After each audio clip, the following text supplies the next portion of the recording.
Well, hello, everybody, and welcome to the Teen Producers Project Summer Film Showcase. I'm so excited to be with you here today because this is going to be a really great event. We have 9 amazing filmmakers in the introductory class, and we have, another 9 in the advanced class, and they are all doing amazing work. So we're going to watch some previews. We're going to watch just like a 1-minute clip of each of these filmmakers' films, and in some cases we'll watch even like an actual trailer that they've made for their films.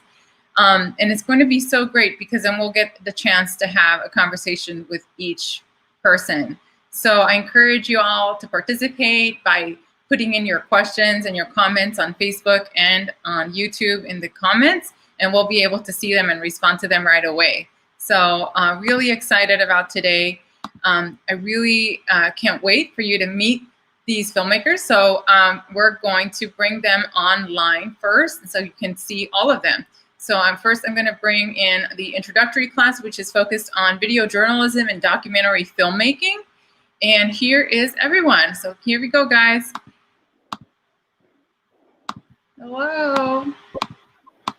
Hello. Hey. Hey, everybody. So good to see you. So let's have you guys introduce yourselves, starting with Austin. Hello, I'm Austin Spangler. I am 12, and What's the name of your film, Austin? how COVID-19 has affected youth theater. Thank you. Samuel. Hello, I'm Samuel, and I created 2 projects during this TPP. I created the project named Unknown and the project named Living Guilt-Free. Ronan. My name is Ronan Daglish, and I am pleased to share my short film, Learning. My name is Ronan, and I am pleased to share about my new short film, Distance Learning, Our New Normal. Albert. Hi, my name is Albert, and my film is called Unique. Wesley.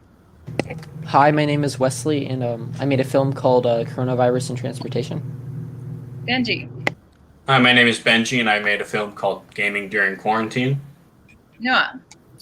Hi, my name is Noah, and I made a film called Quarantine. And Joel. Hello, my name is Joel, and I made a film called Running Through the Affliction. Excellent. So thank you, guys. I'm going to send you all back to the except for Samuel.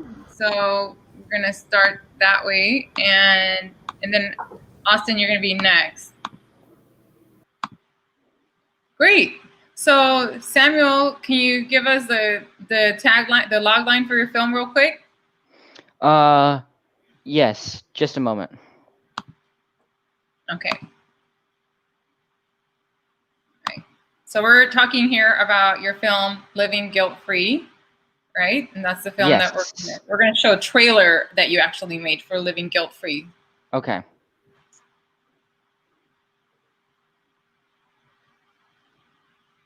And just tell me off the top of your head. What? The logline? Yeah. So, okay. So the film's about how, and explaining how guilt is really a thing that, and is something that affects many and numerous people around the world. And many people don't know how to deal with this guilt. And this presentation shows that a little bit about how you can try and solve this issue and be brave enough to make the right decision to forgive yourself and continue on and continue following your dreams. All right. Here's the trailer for Living Guilt-Free. See this.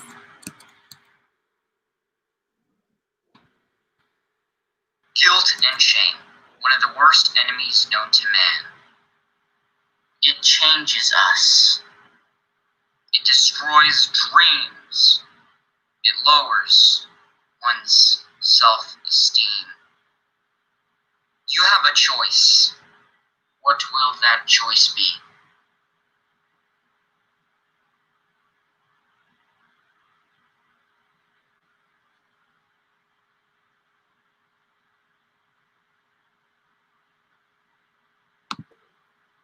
Excellent. So good job on that, Samuel.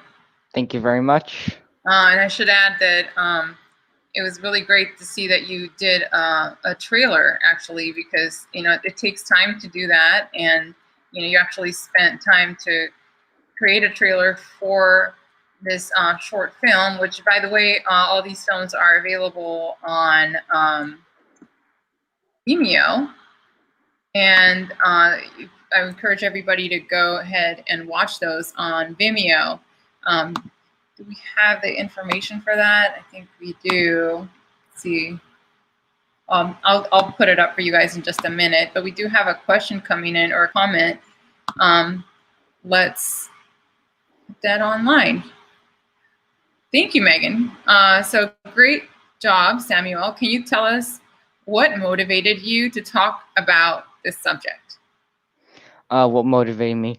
Well, I had a little bit of experience with guilt. I did have some issues with it, but I was able to solve it through me believing in in myself, and in my abilities.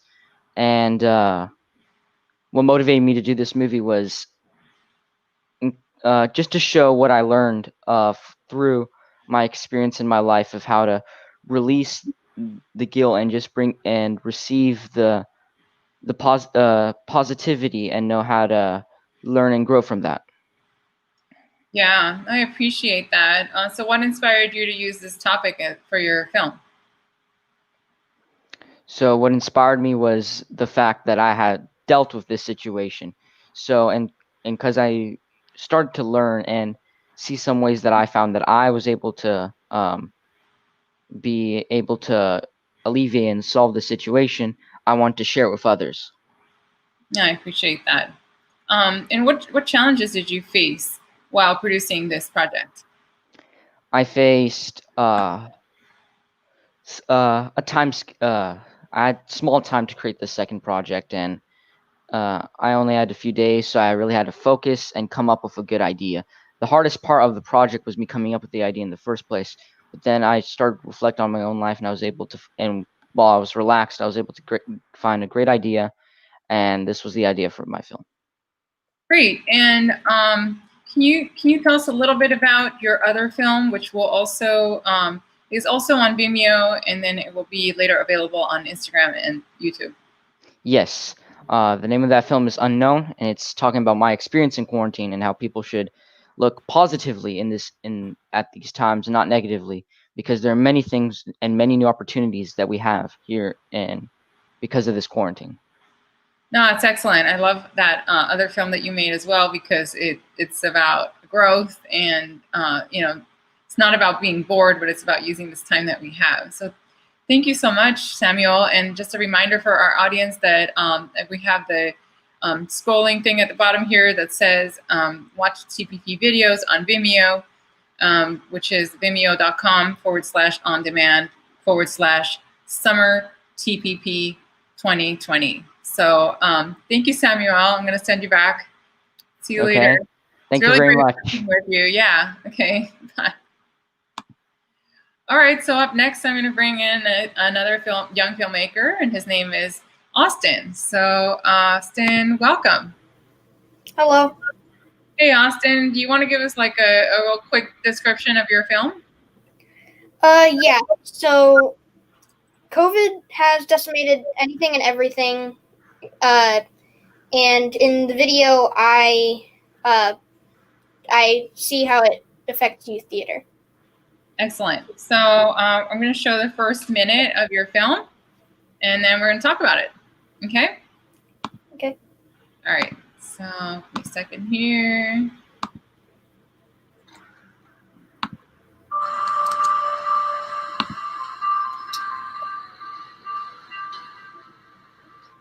COVID-19's hit, and it's hit hard. Companies are struggling to stay afloat, including youth theater. Such as Star has boarded up its windows and switched its theater company to become a camp company, and Center Stage Productions, who stopped all in-person rehearsals.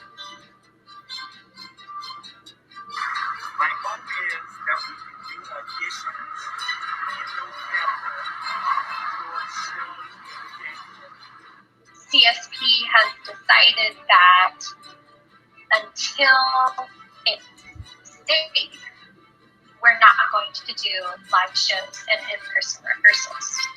But since STAR is open, they're having to make a couple changes for safety. And we have all kinds of testing facilities inside, sanitizing, and we gotta wear. Yay! It's such a great film, Austin. So super excited about sharing that with folks. And so I hope that everybody's enjoyed watching that film. And tell me about why you decided to make a movie about youth theater. Well, I've been doing a lot of youth. I have done a lot of youth theater, and because of COVID, I was in a show when COVID shut down. So I decided to try and figure out, how that happened, why it happened, how they're dealing with it, and so on. Yeah, no, I completely understand. And I think that since you were part of a youth theater group, it really makes such a lot of sense for you to be documenting that. So we do have a question coming in for you. And I encourage everyone to please type in your questions. So Christine wants to know, she really likes the editing choices that you made, and if you can share a bit about that part of the process. So what was your editing choices, your editing process like after you shot the footage? I'm not sure how much it would differ from somebody else's experience doing editing, but I think that the choices I made were based off of what I felt worked well together, like what kind of stood out to me. Yeah, that makes sense. And thank you, Christine, for that question. So once you got all the footage together, I know that sometimes you decided to go back and get more footage on things. And so what was that like? Like, what were the things that prompted you to maybe go and collect additional footage? Well, my dad was a motivator to help me, like, get me out of the house and go take footage. But I think what you mean is I was just trying to get some B-roll, which for people that don't know is just can't think of the word, but it's just it's the equivalent of what you saw with just the long shots of just the building, nothing really important happening. That's B-roll. So yeah, so as opposed to the interviews being A-roll and then the B-roll being like the visuals of what we're actually talking about. Well, yay, Dad, for taking you out to shoot that footage and capture some of like what these places look like so we can visualize them and imagine them. So thank you so much, Austin.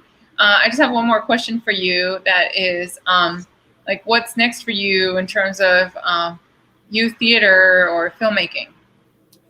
I'm not exactly sure because everybody's kind of uneasy about when this is gonna all be over. So I'm not exactly sure. Yeah, well, I get you. So Lisa says, great job, Samuel. Great job, Austin. Keep up the great work. So hopefully this projects like this can help you stay motivated because you're doing a great job, and we're just all in this together. So good job, Austin. Thanks. Thank you. It was really great working with you, so I'm going to sign you off. It's just been such an inspirational summer for me to be working with these amazing young filmmakers, and I've really appreciated that. So up next, I'm going to bring Ronan. So hi, Ronan. How are you? Hey, I'm doing good. Awesome. You want to give us like the summary of your film, what it's about? Okay. So with COVID-19, we are dealing with a new normal with distance learning. So I talked with an RSP teacher about her experience teaching kids with special needs online. Awesome. So let's watch the first minute of your film.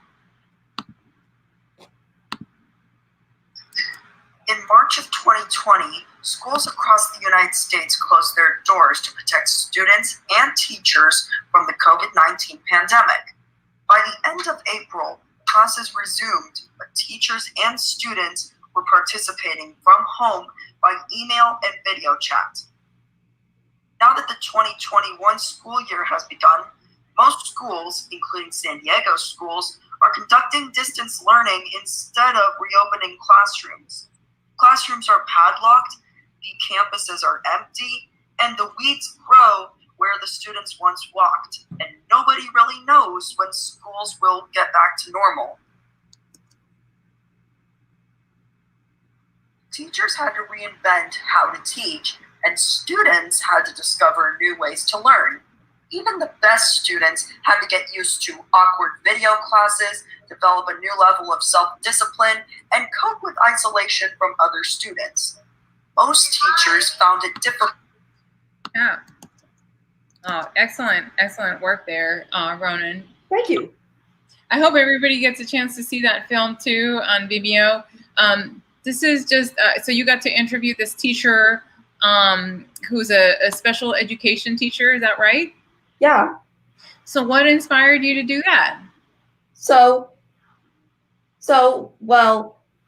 Well, when I was learning about the online learning, I went all the way down past my school, down the hill in Bonita, and then one of my mom's friends lives down there, and she teaches a class full of students, and so she explains her difficulties and what she has experienced during this distance learning. Yeah, and I have to add that I actually went to Bonita High School, so it just jogs up all these memories because I was a student there as well. Super cool. So there's actually a question that came in for you. Okay. Megan wants to know, great B-roll, Ronan. Do you have advice for students on how to do distance learning better? Well, distance learning for me, and this is my opinion, well, once I was at school, I basically had no other trouble learning except for when the students started to get on my nerves and bother me. But with distance learning, no students can ever bother me. So if there are any students that come and bother you, which don't most of the time for my distance learning, we'll never have to do school because distance learning is way better than school in real life. That's true, but what do you think helps students through this time? Well, all they need is they need a quiet environment. They need to be in front of a laptop. And then they just need like a beverage beside them, maybe a pencil and a paper to like jot down some notes. So that way they can focus with the online learning. And they're going to need like a Google Drive account and a student ID. Yeah, so Megan just commented back, and she's saying that she really loves that. So thank you. You're welcome. I really appreciate you being here and all of your hard work, Ronan. It's awesome working with you, and your family's really lucky to have such a creative mind. Your film has great B-roll, and I hope everybody gets to enjoy that film. Okay. See you later. See you later. Bye. Bye. So up next, I'm going to bring Albert Amador, who created a film called Unique. Hi, Albert. How are you doing? Hi, Natalia. I'm doing really well.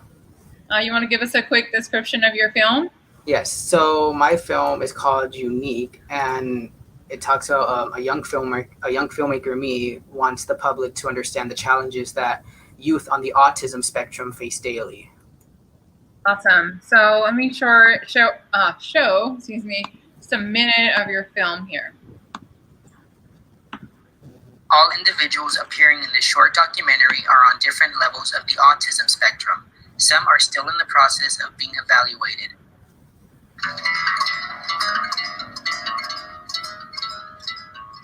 Have you ever come across someone who didn't make direct eye contact towards you when speaking to them? Have you ever come across someone who kept fidgeting with their hands? Then this video is for you. My name is Albert Amador Jr. I am 19 years old and I am on the spectrum. I am making this video to spread awareness for youths like me on the autism spectrum. Hopefully this video will help others understand our strengths and challenges. Autism, a broad range of conditions characterized by challenges with social skills, repetitive behaviors, speech, and nonverbal communication. But there's not one way autism just shows up. It's a spectrum. There are 3 levels of autism spectrum disorder. One of the noticeable issues in the first level of autism is communication and socializing with others. Individuals can usually have a conversation, but it might be difficult to maintain a back and forth banter. Great. Excellent work, Albert. Thank you. I'm excited about that. I really appreciate that you did something, where you just put yourself out there and really talked about something very personal. So what influenced you to do research on autism? Well, to answer that, based on my IEP and my diagnosed cognitive disabilities involving speech and grammar delays, as well as an online spectrum test that I took, I am assumed to be on the autism spectrum. I am still awaiting official results from a qualified psychologist. However, though, I feel strongly and most comfortable with the diagnosis of being on the spectrum. Out of all my IEPs since I was 18 months old, identifying myself as autistic makes the most sense. Well, that's really interesting. And why did you decide to focus on youth on the spectrum? Well, that's actually like a challenging part for me, like a question. I was barely I wanted to make this documentary because on youth, because there's a lot of misconceptions about individuals on the spectrum and what the spectrum means, and I wanted to bring awareness to the public from the perspective of youths on the spectrum, as primarily towards young adults. And I also wanted to learn more about myself and about my cognitive disabilities. Well, you did an amazing job. I mean, you did a lot of research and actually have a really complete piece of work. So how did you get all of these different images and things that you added to this video? Because you have a lot of photos and a lot of really good material in there. Well, for the photos, I was trying to find, images from my childhood that could match with the different levels of autism. And, I also got in touch with your colleague, who was a really great help. And I just wanted to look for images that could just correlate with the different levels of autism. I found more images to use, and I thought it was just very interesting to find out. Yeah, so there's a couple of comments coming in about your film. Christine says, such an important topic. Thank you for sharing your experience, Albert, and creating this film. And I agree. Thank you, Christine, for that comment. It's such a nice comment. And Megan says, Albert, I really like the interview you did during your video. Thank you for bringing this to us. And I agree with them, because it's just such an important topic to talk about, and the way that I can tell you worked really hard, because your video is easy to understand, it's clear, and it's relatable. So thank you so much for working so hard on this. You did a great job. Thank you. Yeah, so I'm going to send you back. It's been such a pleasure working with you, and I hope that we get to work together again. Bye. Bye. All right, so next I'm going to bring in Wesley, and I'm going to let him tell you about his film. Hey, Wesley, how you doing? Oh, wait, you're muted. You got to unmute yourself.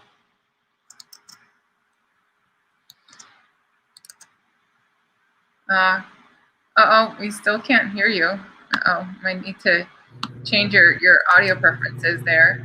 So can you hear me better now? Now we can hear you. Yay. Okay, sorry. Okay. Yeah, so I'll just give you a basic short summary of the film. So basically what I wanted the film to be, or what it turned out to be actually, was here's a line: a different look at the effect of coronavirus on transportation for City Heights and what it really means for the environment. So yeah, I basically saw a bunch of articles and stuff, and people told me about like how like during coronavirus there's like a ton of like environmental change. It's like so cool, you know, but I wanted to like investigate that, and I saw some other sources like disputing that. So just thought it was interesting to like delve into the topic and really see what's going on. So I tried to do that with my film and consulted some experts on the matter. So yeah. Awesome. Okay, so let's watch about the first minute of your film.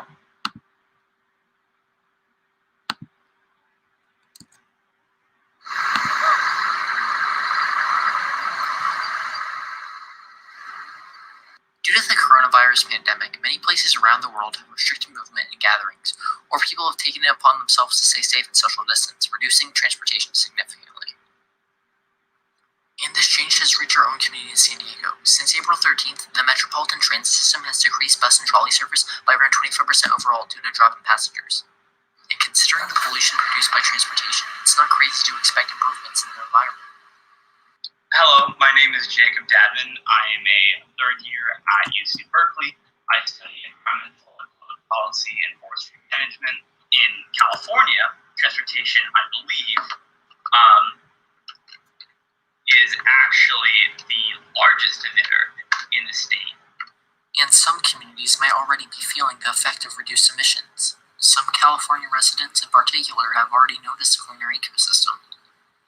Hi, my name is Jennifer Bowden. Excellent. All right, good job, Wesley. We already have questions coming in about your film. I have to say, like, I actually learned a lot in watching your film. So it's really great to have this conversation. So what was the biggest challenge you faced in making your film? And thank you, Rebecca, for that question. My biggest challenge was probably, I don't know, trying to figure out like how to put all the information I gathered together in like a cohesive argument. Like I knew what I wanted, what it led me to, the conclusion it led me to, but I didn't know how to put all the pieces together. And luckily, I managed to, and I'm really happy with what I did. So yeah. Awesome. Yeah, you definitely had a lot of great pieces in there. So let's look at the next question, which is from Stuart. Wesley, do you think COVID-19 will have a long-term impact on our climate challenge? Good question, Stuart. Yeah, I actually asked one of my interviewees like question similar to this, and he basically said that multiple. I actually had multiple that said basically the same thing. That like if we just go back to normal, like how we used to drive cars and not really care about pollution, or at the same level as we did before, nothing's really going to change for the future, and it's not going to have an overall impact in the long term, at least. So yeah, unless we use these new solutions like teleworking and stuff like that to fix it, it's not going to have an impact at all. Yeah, and I think we're all feeling it with the heat. Wadria says, very interesting topic. Yes, I concur. And might I ask, so I noticed that you actually interviewed Benji's brother, and Benji's going to be up next year with his film. How did you make that connection? Yeah, I actually, my brother used to be friends with So your brother but doesn't communicate as much anymore with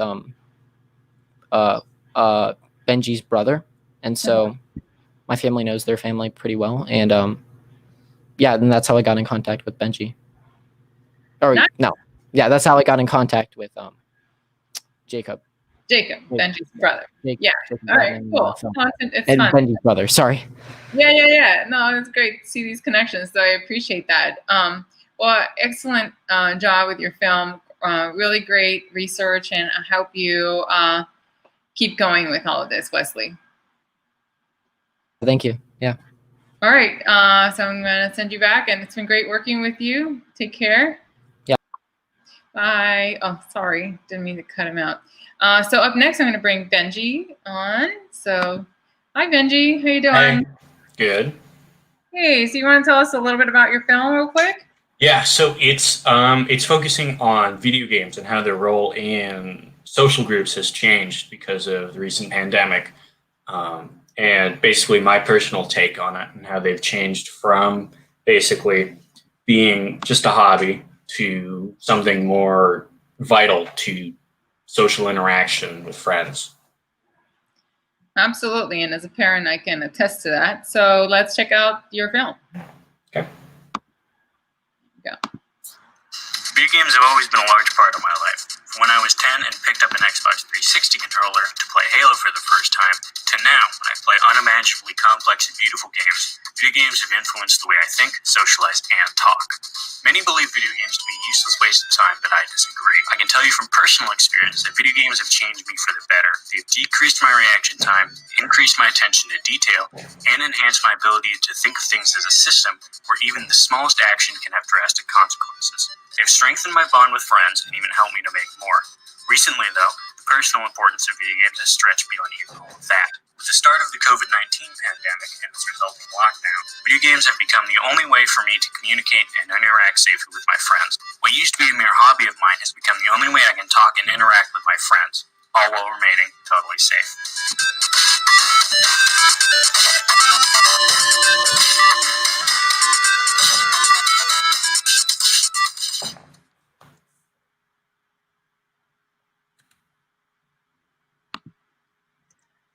All right, so the perfect thing about your film is that it fits in right with our timeline, so we got to watch the whole thing. Mhm. So there's some questions coming in already about your film, and this is a great question. Rebecca wants to know, do you think that you will continue to communicate more through video games moving forward? Yes, I think I do. And I think because of this pandemic, the role of video games, especially in my friend group, has changed drastically and I think permanently. No, that's really interesting. I mean, I can definitely see it. Can you tell us a little bit about how your friends show up in the video game? Yeah, so basically we communicate over an application like Discord or something like that. And we hop into a call, where we can actually communicate with each other. And then we go into the video game. We can invite each other to different gaming sessions, and we just do an activity like the one you saw in that video together.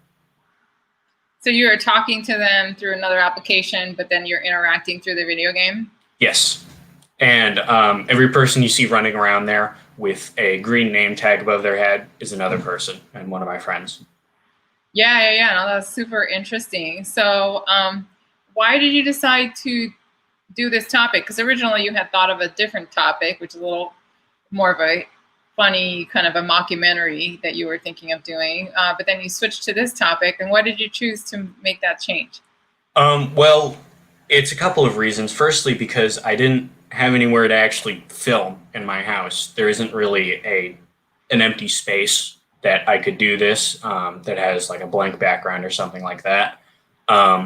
And secondly, because I realized that it is a very important topic, especially right now when a lot of people are starved for social interaction, to talk about this newish technology. No, that's interesting. Very interesting. So do you feel like you can maintain the connection with your friends through video games, even though you guys can't like see each other? Definitely. Nice. Well, pretty cool, Benji. I really appreciate your like thought. And while it may seem like kind of a no-brainer and like everybody does it kind of thing, I think it's important to like that we have this film, and I think it's an important conversation for grown-ups to be part of. So thank you so much for doing this. You're welcome.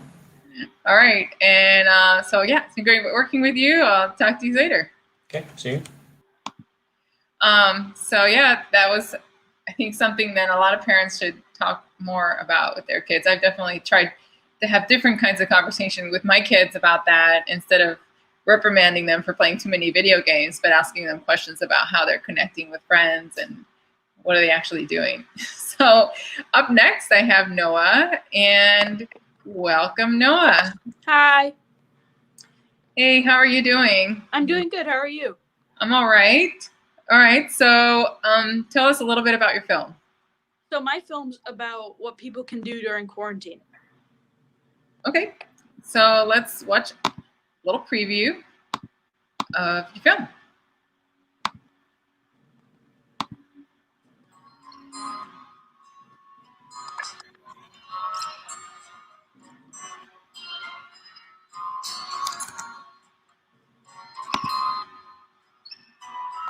A lot of places during quarantine may be closed, but that doesn't mean we can't try and replicate those places in our own home.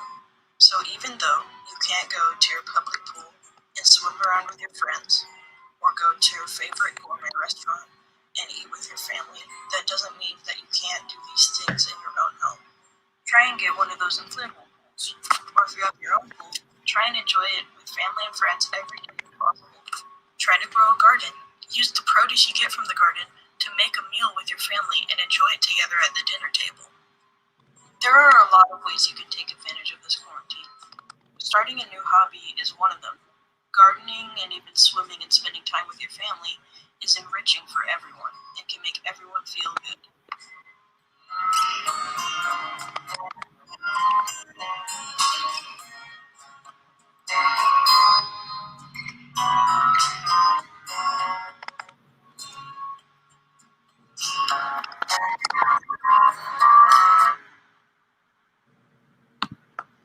Yeah, so actually your film was short enough that we could watch the whole thing, so good job.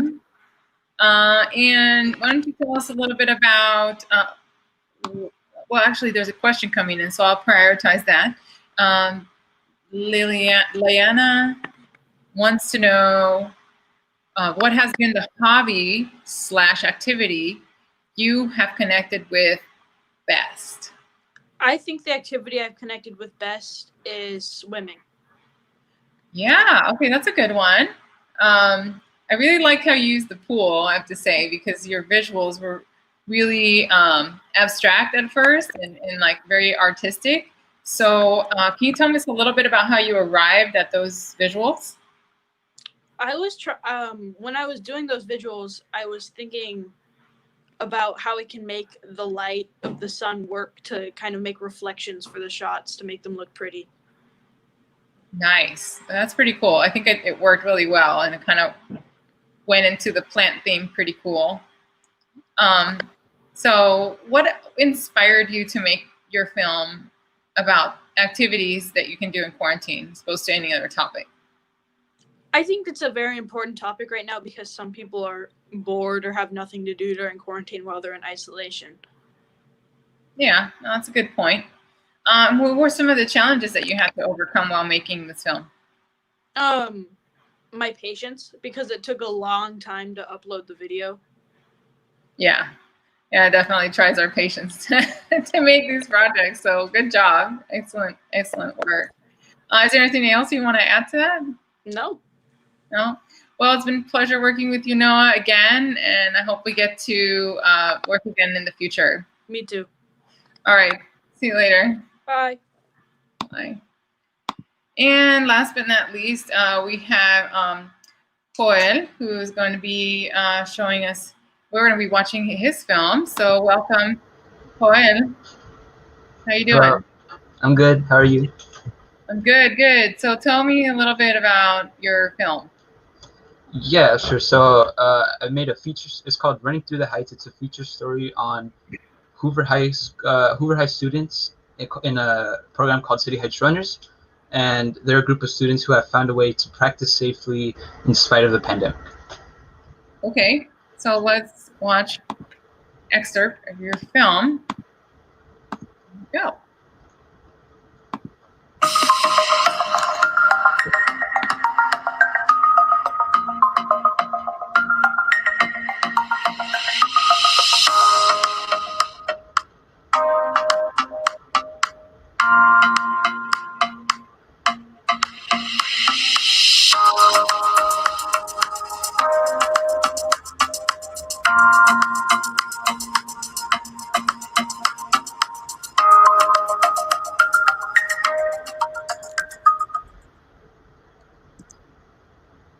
Awesome. So that was a trailer for your film that you made yourself. So thank you so much for working on that. So making a trailer actually takes quite a bit of time and effort and energy. So tell us about what inspired you to make a film about this running club. Well, like on the news, you always hear like bad stories about the pandemic, and I wanted to bring something positive to light. And then also, I'm myself. I'm a Hoover High School student. I'm in the running team as well. So, and I have a pretty good bond connection with the group. So I figured it'd be cool to do a story about them. Yeah, and so I remember us talking about that. So you're a student at Hoover High School, right? Mm-hmm. And so you guys had like a running club at Hoover, but the Hoover Club is not able to meet because of the rules around. Yeah. So you guys integrated to another community running group, right? Yeah, the City Heights Runners. The City Heights Runners, and so that's a really clever way to like stay in shape and kind of stay connected to each other. So how often do you guys run? Well, it's like almost every day, except for the weekends, and yeah, in the mornings. That's great. That's awesome. So how does that help you, like being able to stay connected to that group and continuing that activity during this pandemic? Well, I think it's important for young people to stay connected, because if we just spend all day in our rooms, we tend to feel isolated. So it's just good for our mental health to stay connected. Yeah, and how did that connection happen? Like how did you guys come to like be in a club that wasn't doing anything to joining the City Heights Runners and now running every day? Like how did that transition occur? Well, our coach was actually works for both programs, so he's both our coach and he's in the City Heights Runners. So he pretty much organized the whole thing, and that's how we all got connected. That's perfect. That's awesome. Oh my gosh, you're so lucky. So what do you want people to get out of watching your film? I think the message I want to send is that it's important to stay physically fit during this time and to stay connected with your peers. Excellent. Thank you so much, Juan, for working on this. I encourage everybody to go watch this film on Vimeo.com on demand /Summer TVP 2020. It's a really great film, and I really appreciate all the work that you put into it because it's very clean, very professional, and I hope you do more films like that. It was great. Yeah. It's great working with you. Talk to you later. Bye. Bye. So I'm going to show you guys one more film from the intro class that was created by a young man, Lorenzo Rojas. He's not able to join us today, but I wanted to honor his work, so I will, as with the other films, show just a minute preview of his film. So here we go.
There are probably many reasons. I think biggest one is they forget.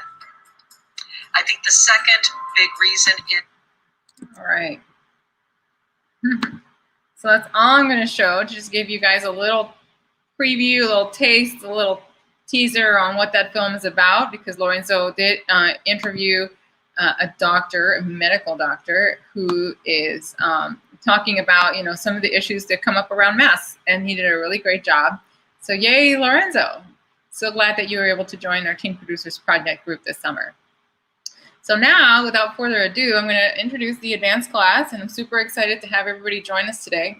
So let's bring everybody online so that you can say hi.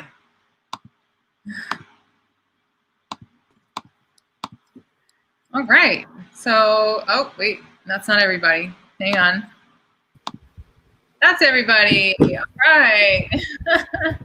So have you guys introduced yourselves? Let's start with the film's producers for Password Protected. Hi, I'm Brody. I am director of the Password Protected film. Hi, I'm Julianne Lamette. I am the DP, also known as the cinematographer for the film. And hi, I'm Joanne, and I also was part of Password Protected. Awesome. And then the filmmakers for One Man's Trash. Hi, I'm Griffin. I worked on the One Man's Trash film. Hi, I'm Trinity, and I also worked on the One Man's Trash film. Is it me? Hi, I'm Ryan. I also worked on the One Man's Trash film. Awesome. All right, thank you guys. And then Creature Compadres. Yeah, my name is Eloise, and I worked on Creature Compadres. My name is Evan, and I also worked on Creature Compadres. All right, very cool, very cool. Thank you guys. So excited about this. So I'm going to send everybody backstage except Password Protected. So let's see. Oh, wait. Get this right. And so Brody, Julianne, and Joanne, how are you guys doing? Doing well, thanks. Yeah. All right, cool, cool. So tell us a little bit. Who can give us the log line? Give us the once over for your film. Well, Password Protected is about a young girl named Melanie, who lives with her older sister. Her older sister went on a date with her boyfriend to get iced coffee, and then someone poisoned the iced coffee that they were drinking. Her sister survived, but her boyfriend did not, and so she has to look through her sister's computer and unravel her secrets and just, find out who killed her, who tried to kill her, and why. And why did she survive? Yeah, you guys came up with a really exciting and complex storyline. So let's watch the trailer that you made for your film. Super excited. Here we go. Password Protected. Hi, you must be Zoe's sister. This is Detective Bishop. I'm the detective assigned to this case. Hell, Zoe, what? Are you worried about me? You were almost killed by some sicko iced coffee, and you asked me if I'm taking care of myself. You left yesterday and thought you were with Josh today. I didn't know. Was she gonna leave me? Melanie, hey, don't you dare, okay? Don't you dare. What the heck?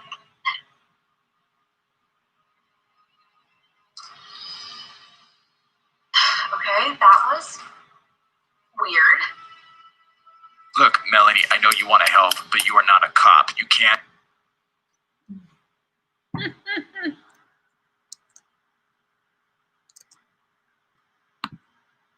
Excellent. Such a good job. You guys got like the jump start of that. So can't wait to see the whole film, you guys.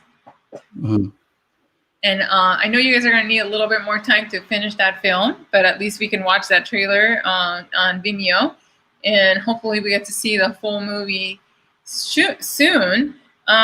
So I don't know if it's the right thing to start with that, but maybe we should. I don't know. Why don't you guys tell us a little bit about some of the challenges that you experienced in producing this film? And I'm just going to remind our audience to please send in your questions through Facebook and YouTube. Well, for me, it was hard. It was just hard because we were meeting and we just didn't know what story we wanted to tell. For the first time, we didn't know what we wanted to do, and so I asked them all like, what movies have you seen lately, or movies that you really like? And then I think, if I remember correctly, the three movies were The Hangover, Knives Out, and then Crazy Rich Asians. And then we tried to like dissect those films and see what they had in common. And then what they had in common was first, there was a little bit of comedy, there was some mystery, there was some family drama and family dynamic. And then we took those three things, and then we really wanted to have those in our film. And then I remember the next time we met, I was looking over these like detective riddles, I showed them, and then we found one that was really interesting. It was both two girls drink some iced drink. One girl drinks it really fast. One girl drinks it really slow. Both glasses were poisoned. Only one of them died. And then we took that, and we had to figure out the answer, and then after we did that, we came up with this story around that mystery involving the family dynamic and all the things we discussed beforehand. That's super exciting. Julianne, do you want to tell us your take on what some of the challenges were? Yeah, I think I remember one of them was that we had. Or can you speak up a little bit with your volumes a little bit low? Sorry. Yeah, I think I remember one of the problems we had was with our actresses, and we had to find a new actress to play the part. Yeah, we can hardly hear you, but actually, yes, you did have a problem with one of your actresses, and that nothing, you can't control that. They had an emergency and couldn't be there. So, Joanne, is there anything you want to add to that? One of the problems that like we had was that like all of us were kind of busy at times. So a lot of like during our Zoom meetings, there'd always be like somebody missing or like someone's late. Yeah, coordinating schedules is definitely a challenge. So there's actually a question coming in that somewhat relates to all of that, which is Vladimir. Yes, curious. Did you three collaborate on the screenplay? So on their writing process? Yes, we did. First, it was coming up with the story, and then we all did our part. Once we came up with that, we all pitched in together with the tedious part of actually like typing it in a screenplay. And then we all did our part. We all came up with the characters and the story and the plot and how it progressed all together. Yeah. And Joanne, do you want to add to that? Julianne, do you want to add to that? No, that was perfect. Okay. So tell me, what did you guys learn through this process? Because it's definitely a challenging process to collaborate online, and but you guys did it. You managed to do it. Collaborate. So what did you guys learn? Let's have Julianne or Joanne say something first. Come on, girls, you can do it.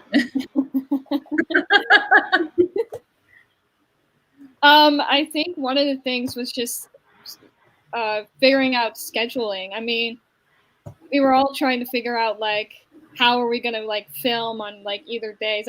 For some point, I was director while Brody was gone, and I had to help chip in, and so She did a great job on that, also. Yeah, and so there's the comment, kudos on working on a collaborative effort during a pandemic, for sure. Is there anything else you want to add to that?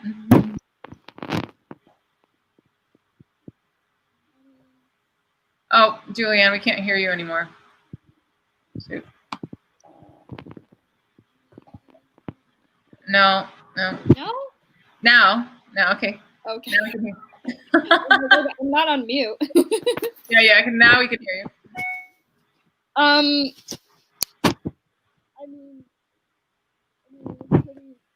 Oh, now we can't hear. I think you may be covering the mic or something with your clothes or pillow. okay, Brody, Joanne, just go. Yeah. So Joanne, Brody, what can you guys add to that? Well, like at first we were like, and we during like kind of all of it, we were kind of slow on like the production, and we were kind of like late on a lot of things. So I think next time we should like work on being on time or like getting things done faster. Yeah. So, yeah. It's a good thought. Brody, what would you like to add? Well, of course, it was summer, and then of course, everyone else had their things. Like Joanne had a camping trip with her family, and then Julianne was working on TS. She was constantly on other Zooms, and then she just complains like, I'm super kind of tired of Zoom, and I totally understand that. And then I of course I had stuff with my family and my mentorship, but if I could go back and change one thing, it was hard at first to like get everyone together, like, and get started, like to get the kind of motor running. Yeah. When you pull that chain on a lawnmower, it was kind of like that. And then once we did get started, it was slow, and it was not as efficient as we could want it to be. And so if I could go back, I would like maybe like the second day of just have everyone together, and then just start it from there, instead of like waiting and postponing it and not procrastinating, because we actually had other stuff, but just getting it done, not quickly but more efficiently. Yeah, excellent. So I want to congratulate you guys for keeping on and not giving up on your project and on your work together, because I think that a lot of people could have given up on just like how complicated it was. So even though you guys only got through to the trailer, like you learned so much, and I saw so much growth in the way that you worked with each other, your relationships, you stayed positive, you were supportive of each other. And so I just want to congratulate you guys on that growth. And yeah, where's the line producer when you need one? Right? I know we should have just add another person to the group. Or no, never mind. It was another thing, was just like what we wanted to do, because we wanted to make this sort of computer screen movie, like Searching or Unfriended, and then we didn't really we did it at first with the directing actors. We didn't really realize how kind of hard that would be to actually like turn a computer into like Zoe's computer, and then we have multiple computers throughout the film. And then we had to create like custom Instagram accounts, and actually create these Google Docs. And then that was just like we just didn't really realize we wanted to do something different. We just didn't really realize or plan it out beforehand well enough. Yeah, but that's a really good point. Like people think, oh, you just create an avatar and Bob's your uncle, but no, that actually takes a lot of time and dedication. So excellent learning, you guys. I hope that you continue with your film, because I think it's a very interesting concept. Again, this kind of all online and just the whole murder mystery drama. Really good job. So congratulations, bravo. I'm gonna send you guys backstage, and thank you for everything that you did. It's just such a great group. Thank you. So up next is a group that worked in a film called One Man's Trash. So I have Ryan and Griffin and Trinity. And Griffin and Trinity. Here we go. Hey, you guys. Hi. Hi. So give me your, who's going to give me the log line? I'll do it. So basically our film, One Man's Trash, is about a man who obsesses over some noises coming from his neighbor's trash can as he struggles with deep past regret. Nice. So let's watch the trailer. first minute or whatever. The first minute, Yeah. sorry. A preview. I apologize.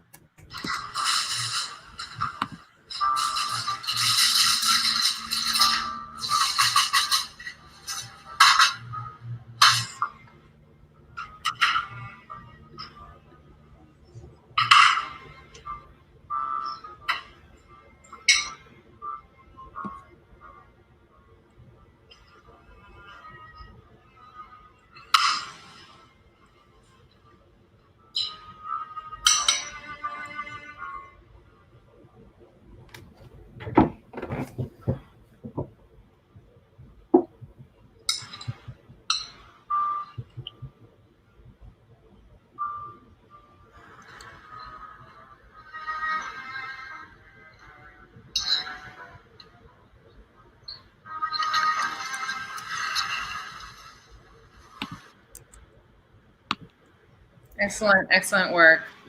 So beautiful to look at. You guys did such a nice job with the cinematography and the sound. I The love color, the way. Griffin. Coloring. Looks great. So tell me a little bit about how you guys collaborated online. Well, it was a little rough at first because we were just trying to figure out what we wanted to do. I kind of had an idea about like a trash can horror movie, but then like we kind of just discussed it, and then once we had the script going, then we made the shot list. It was pretty easy to make, and then the challenging part was when we were filming it. Like we filmed it at my house because we didn't want to do it over Zoom because it would have looked bad probably. So that's my dad in it, and I had the camera, and then those guys were on Zoom on my phone the whole time. So I was trying to show them the shots and everything. So I mean, it was difficult, but turned out all right, I think. Nice. Does anybody else want to add to that? Yeah. The communication. Oh, sorry. The No, go ahead. communication was, as Ryan said, was very difficult at first, but we tried to keep in constant communication multiple times a week, and we would try and kind of check up where everyone was at, and that really helped us through the entirety of the filmmaking process. Yeah, absolutely. The communication was very important. Well, you guys did a good job because you got it done, and you have like this really well-produced product. I know that we had the advantage of doing, you guys all participated in the advanced workshops, and we did, directing the actor, and actually I was the guinea pig for somebody. Yeah. For you, Ryan. It was good to run through everything because I made some good. Yeah, so I think it was really good to have that dry run where you directed me, and then you could see what worked, what didn't, and we did it on Zoom on my phone. It was kind of rocky, but it worked, right? Yeah, it was, for people who don't know, it was a workshop, a directing the actor workshop where we like practiced directing actors, and Natalia, and we were just using our same scripts. So I kind of did the beginning of it with Natalia, but it helped me like prepare for the actual thing. And Griffin did a version too. Yes. Yes. Of the same scene. Of the same scene. So both of you guys got a dry rehearsal, like, or I don't know, I call it a dry run where you actually produce the film, but, it was kind of a test. Yeah. Mm-hmm. Excellent. So there's actually a question coming in, and Tom wants to know the development of the trash can sound. Yeah, I did. Those guys did the rest of the music they found and stuff, but I did the trash can sound. I was trying to just think of like, I first started with just a basic rumble sound, and then I added a teapot kettle, and I was trying to do something with like police sirens and then like reversing them, but it ended up just kind of sounding terrible. So I looked up what they used in like actual horror movies, and they used a lot of water drums. So I used that, and then I used all those things. I used the teapot kettle and the police siren. Like I took one police siren and like reversed it and played it over and over again, and then I did the rumble and the teapot kettle, and then but the water drums helped a lot. Wow, that's really interesting. I've never imagined that. So there's another question coming in. Thank you, Tom. Megan wants to know, how did you get the light on the actor's face when he opened the trash can? That was great. So what you guys? That's awesome. I mean, yeah, I guess I should answer it again because I was the only one there for it. But like, my dad and I, we just kind of filled it with a bunch of flashlights and like our phone flashlights and just these big flashlights. And then when he opened it, it worked. It only worked at night though. We tried to do it in the hallway scene too, but it didn't really work.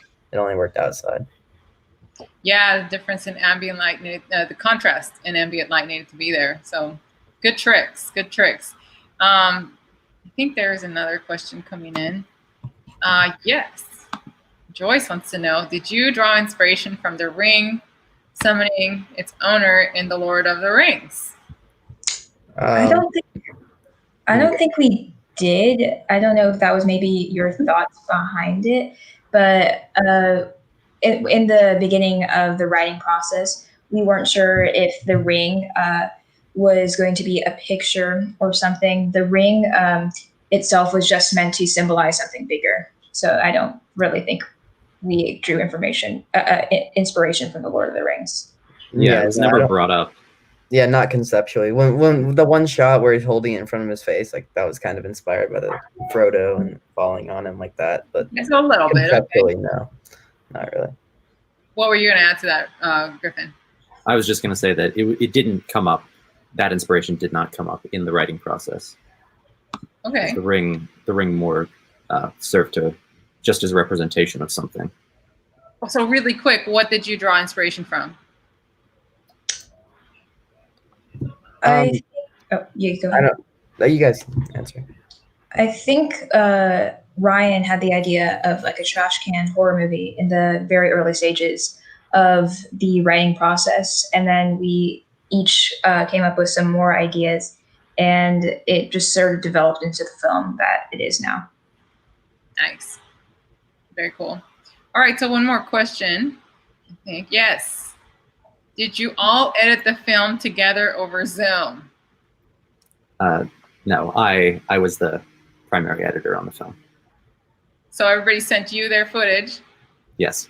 Yes, and then you edited the whole thing? Yes, I did.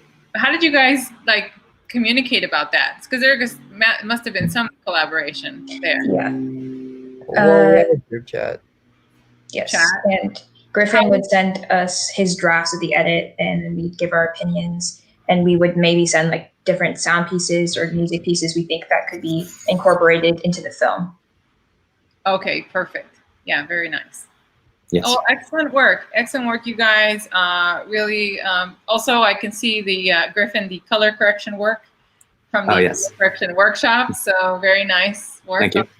On the color correction there. And Trinity, good job at keeping everybody in communication and together, because that is a job. So good job, team. Super excited. It's been a pleasure working with you. I'm definitely going to miss you guys. So keep going. Thank you. Thank you. All right. See you guys. All right. Yeah. And sorry, Griffin. All right. So up next we have Odalis and Evan, who worked on a film called Creature Compadres. So here we go.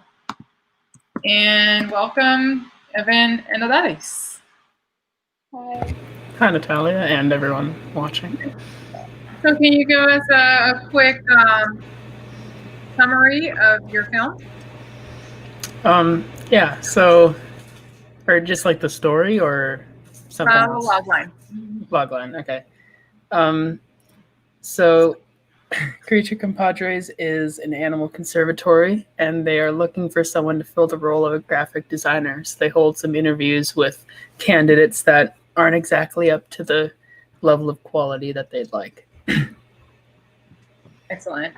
All right, so let's watch preview, or the first minute, I should say, of your film.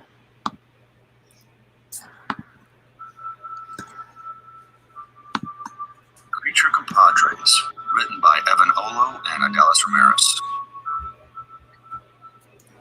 Okay, here's the game plan for this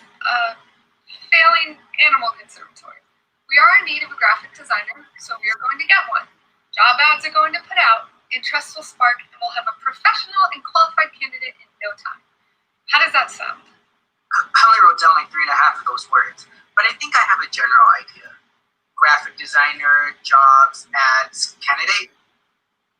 Yeah, that's pretty much it. How are we even supposed to make an ad if we don't even have a graphic designer?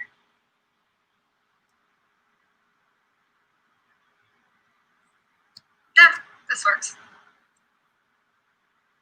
What are we gonna do? What do you mean? Well, I don't know. I just feel like I've lost my confidence. It's really kicked me out. I feel lost in these dumb interviews. All right. So that's just the start of your film, and then it gets going. And I have to say that that was definitely not the highlight of your film, which comes towards the end. The highlight for all of us. Love that part. So tell me a little bit about how you guys worked on this collaboration across the internet. Go ahead. Well, we just communicated a lot through like Instagram. We called several times to talk about writing the script, and we collaborated a lot with script, and I thought that was great. We communicated really well. Yeah, and with the work, since there's only 2 of us, we decided to just split it completely in half. So we both wrote, like we had decided on the story itself, and then we just said like, oh, I'll write this scene, you'll write this one. It's like I'll write these 3, and then for editing too, we edited the scenes that we wrote, and then just put them in the order that they went. Yeah, I think you guys did a really good job with the script, and I think you guys really set yourself up for success with that script. It's very clear. The storyline was easy to follow, and also you got a dry run with that directing the actors class too, where you got to practice working with actors and working out the kinks in your script. So excellent work. There is a question coming in. So Megan says, this was the most fun film of all of them. The characters were great. Who came up with the interviewees? That would be me. The original idea was mine, and then I had Orales come in and fine-tune things and just get feedback on a lot of the aspects. But yeah, the characters were fun to come up with.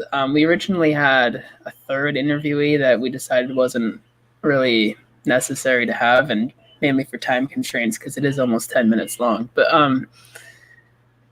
yeah, we both of us just went through the characters and tried to make them as dynamic as possible and have them have a real sense of character and like a human way, like a person that you'd see on the street. It's like that's the type of person we're trying to make, I guess.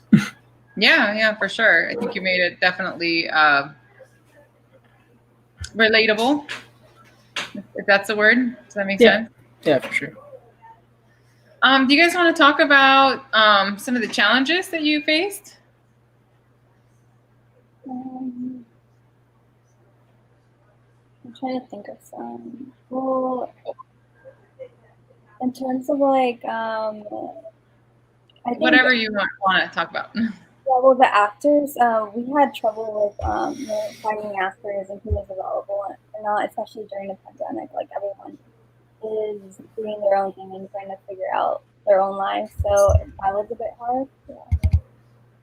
Yeah, so getting the actors scheduled and getting everybody on board, because you had quite a few actors, and so that was definitely a little bit more of a challenge. I think it helped that you got connected to the theater students at the CPA program, and so quite a few of the actors came from there, right? Yeah, for sure. They saved our project. I think we couldn't have made it without them. Yeah, no, I think that's awesome. I think you should guys keep doing that. And I want you guys to tell me some of the things that you learned. Like, what did you come away with? What learnings did you get out of this experience? For me personally, I think I really enjoyed like creating or helping Evan create the script. I've never really actually like done that. I'm always like just like interviews and short documentaries. So that was really fun, and I learned a lot in terms of how to write it. You know, things to think about. So yeah, that was one of my big things. Yeah, that's really great, Odalisa. And I just want to point out that you are joining us from Vista, which is a ways away from the Digital Jam location. So I'm so excited that you were finally able to be a part of this program, because distance was definitely an issue. So, so glad to have you. Evan, what about you? What did you take away from this experience? I mainly took away that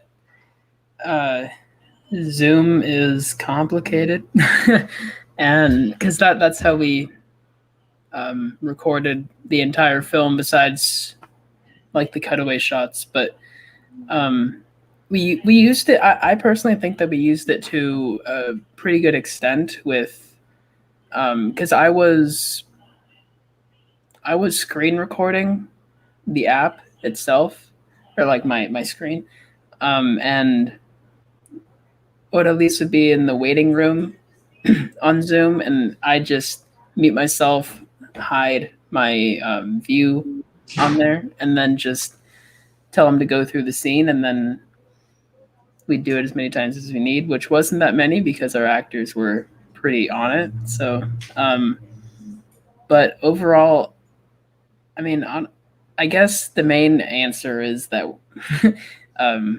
making a film during a pandemic is more difficult than it might sound, and definitely not as enjoyable as being in person. That's for sure. But there's a lot to learn and a lot to take away from being in isolation like we are. But yeah. No, that's awesome. I really appreciate that comment, because people are like, oh, you just record Zoom. But it's like, no. It's a little bit more than that. It got pretty complicated. Yeah.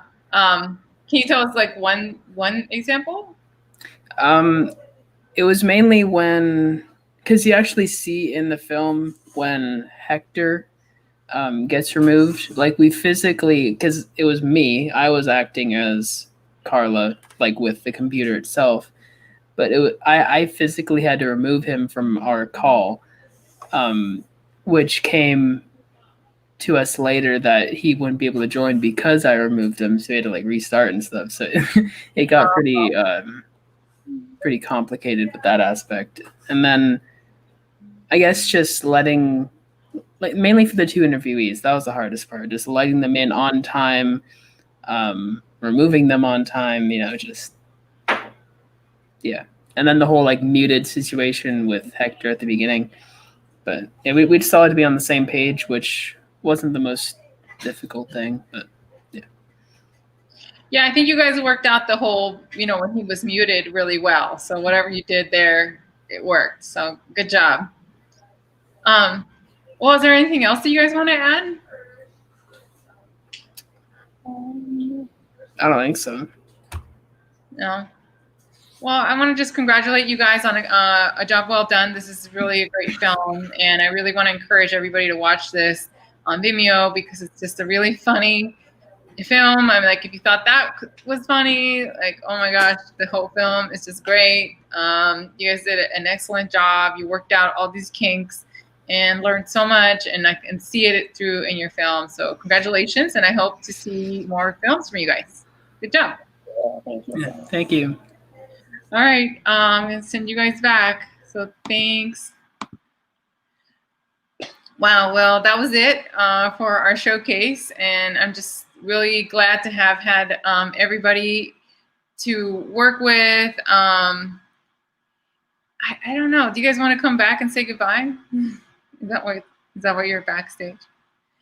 Okay, maybe I'll have you guys come back on. Oh no, no. All right. So I just want to say it's been just a real pleasure working with everyone. I am sad to say that this will be my last showcase with the Media Arts Center of San Diego, as I will be moving on to another position. in a different organization. And it's just been such a pleasure working with all of these youth and with this amazing organization. Oh, thank you, Megan, for the comment. Thank you so much. It was just a real adventure, really, to transform everything to a virtual platform and to make it happen, try to make it enjoyable for everyone. Oh, thank you, Joyce. It was just a real learning experience for me too. Like, okay, what makes sense now? What do we do? How do we do this? How do we collaborate? So it's just, I hope that we continue to learn and we continue to adapt and we continue to find success and joy in all the little moments. Oh, thank you, Joyce. I appreciate having you guys as part of my family. So, oh, thank you, Vladimir, as well. I really appreciate that. Oh, you guys are so sweet. Oh, you guys are gonna make me cry, but not gonna do it. It's been just a pleasure. I've also had a great team, so I want to give a shout out to Moises, who's been an awesome support through all of these streams, just in backstage, just making sure that everything's working smoothly, that all the technical things are all worked out. And Juan also was really helpful. I want to thank Ryan for helping edit all the films together and help me with just little things that take time but are super important, like making sure everybody's got their Adobe Premiere license and just so many details. Oh, thank you. I'm going to miss you guys too. And of course, the special thanks to Ethan for making everything happen and just pulling in all of this amazing support to make these programs happen.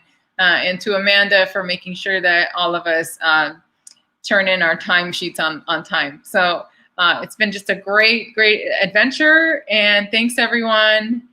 Have a great rest of your summer. Have a great fall. Stay cool. Stay alive. Thanks. And see you on the stream somewhere.